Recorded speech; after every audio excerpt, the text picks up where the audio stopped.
जय हिंद फ्रेंड्स, आज के फिर से एक नए वीडियो में आपका स्वागत है। आज के इस वीडियो में हम देखने वाले हैं class 12th Hindi chapter 4 Ardhanarishvara के लेखक परिचय के बारे में देखेंगे। यानी अर्धनारीश्वर से जुड़े हुए इंट्रोडक्शन यानी लेखक परिचय देखेंगे। अगर आप पिछले चैप्टर 3 यानी चैप्टर 1, 2, 3 का लेखक परिचय नहीं देखे हैं तो पिछले वाला वीडियो जाकर देख सकते हैं। चलिए मैं इस वीडियो को स्टार्ट करता हूँ। सबसे पहले मैं बता दूं कि चैप्टर 4 है, यह चैप्टर 4 का नाम है अर्धनारीश्वर। जो अर्धनारीश्वर क्या है, तो अर्धनारीश्वर एक निबंध है और पिछले 3 चैप्टर पढ़े, 3 चैप्टर में भी एक निबंध है। जो पहला चैप्टर है बातचीत क्या है, निबंध है। और दूसरा चैप्टर क्या है, उसने कहा था कहानी है। और तीसरा चैप्टर है संपूर्ण क्रांति, जो भाषण है। और फिर ये चौथा चैप्टर है अर्धनारीश्वर क्या है, निबंध है। आपसे पहला क्वेश्चन यानी पहला सवाल यही बन जाता है कि जो अर्धनारीश्वर है वो पाठ की कैसी विद्या है, तो अर्धनारीश्वर पाठ की एक यानी निबंध है, यानी आपको बताना है कि निबंध है। चलिए लेखक परिचय की ओर बढ़ते हैं।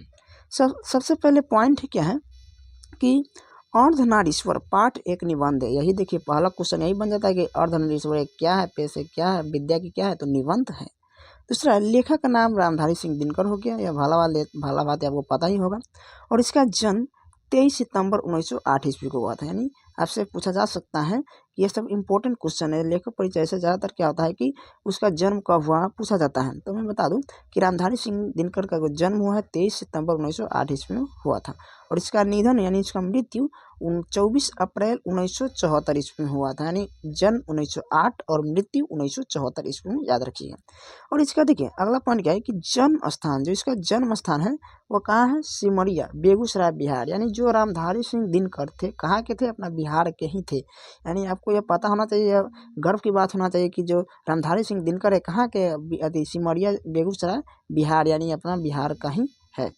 चलिए अगला पॉइंट पर चलते हैं। उनकी माता का नाम है मनरूप देवी। यानी जो रामधारी सिंह दिनकर हैं उनके माता जी का नाम क्या है, तो माता जी का नाम है मनरूप देवी। और अगला पॉइंट क्या है कि पिता का नाम, यानी जो रामधारी सिंह दिनकर है उसे हम राष्ट्र कवि के नाम से भी जाना जाता है, यानी राष्ट्र कवि कहते हैं। यानी वो कहाँ के, बिहार के हैं। और उनके पिताजी का नाम है रवि सिंह। पिताजी का नाम क्या है, रवि सिंह। और उनकी पत्नी का नाम है श्यामवती देवी। ये भी याद रखना जरूरी है। चलिए अगला पॉइंट पे बढ़ते हैं। अगला पॉइंट है कि लेखक ने मैट्रिक की परीक्षा कब उत्तीर्ण की, यानी कब पास की थी, तो 1928 ईस्वी में, याद रखना। यानी आपसे यह पूछा जा सकता है कि रामधारी सिंह दिनकर मैट्रिक की परीक्षा कब पास की थी, तो 1928 ईस्वी में। और अगला पॉइंट है कि रामधारी सिंह दिनकर, यानी अगला पॉइंट है रामधारी सिंह दिनकर की पहली कविता 1925 ईस्वी में छात्र सौदर में प्रकाशित हुआ था। ये वेरी वेरी इंपॉर्टेंट क्वेश्चन है। कहा जा सकता है कि रामधारी सिंह दिनकर का पहली कविता कब प्रकाशित हुआ था, तो 1925 ईस्वी में। किस अति 1925 ईस्वी में किस पर हुआ था, तो छात्र सहोदर पर, यहाँ याद रखना, छात्र सहोदर पर। चलिए नेक्स्ट पॉइंट है, इनकी 21 वर्ष की अवस्था में पहली कविता पुस्तक प्रणभंग प्रकाशित हुआ था।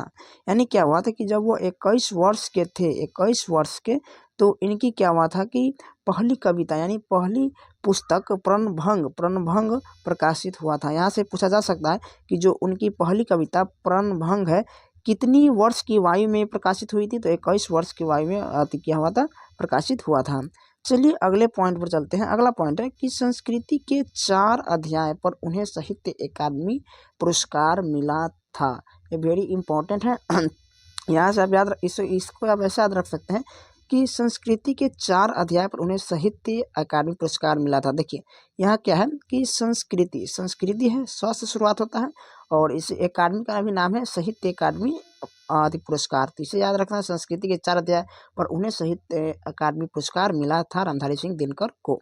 चलिए नेक्स्ट देखिए यहाँ पे फिर नेक्स्ट पॉइंट, उर्वशी पर उन्हें भारतीय ज्ञानपीठ मिला था। ये दोनों जो पुरस्कार मिला है वह वेरी इंपॉर्टेंट क्वेश्चन है। इसमें से हर साल एक न एक पूछा जाता है, समझे। आपसे पूछा जाएगा संस्कृति के 4 अध्याय, 100 से स्टार्ट हुआ था, 100 से साहित्य अकादमी पुरस्कार मिला था। और उर्वशी पर पूछा जाएगा तो उन्हें कौन सा पुरस्कार मिला था, तो उर्वशी पर ज्ञानपीठ पुरस्कार मिला था। चलिए नेक्स्ट पॉइंट की ओर बढ़ते हैं कि रामधारी सिंह दिनकर को राष्ट्र कवि के नाम से भी जाना जाता है। वो रामधारी सिंह दिनकर जी है, अपने बिहार का ही है, बेगूसराय के, और उन्हें क्या राष्ट्र कवि के नाम से जाना जाता है। समझ गए।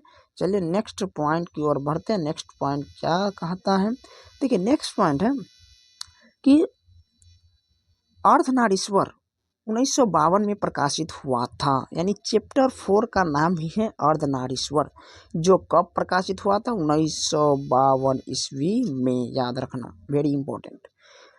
अगला पॉइंट है कि संस्कृति के 4 अध्याय कब प्रकाशित हुआ था, 1956 ईस्वी में प्रकाशित हुआ था। संस्कृति के 4 अध्याय कब प्रकाशित हुआ, 1956 ईस्वी में हुआ था। और अगला उर्वशी पर उन्हें ज्ञानपीठ पुरस्कार मिला था, समझे। और संस्कृति के 4 अध्याय पर साहित्य अकादमी पुरस्कार मिला था इसमें, और ज्ञानपीठ पर उन्हें उर्वशी का पुरस्कार मिला था 1961 ईस्वी में, याद रखना। और क्या हुआ था, उर्वशी 1961 ईस्वी में, और परशुराम की प्रतीक्षा 1963 ईस्वी में, और प्रणभंग 1929 ईस्वी में प्रकाशित हुआ था, यानी यही याद रखना। अब कहो जाए अर्धनारीश्वर 1952, उर्वशी 1961, परशुराम की प्रतीक्षा 1963 और प्रणभंग 1929, याद रखना। चलिए नेक्स्ट पॉइंट की ओर बढ़ते हैं। नेक्स्ट पॉइंट है कि रामधारी सिंह दिनकर छायावादी युग के कवि थे, यानी छायावादी युग के कवि थे। आपसे पूछा जा सकता है कि जो चैप्टर 1 में है बाल कृष्ण भट्ट, जो किस युग के कवि है, तो भारतेंदु युग के कवि थे।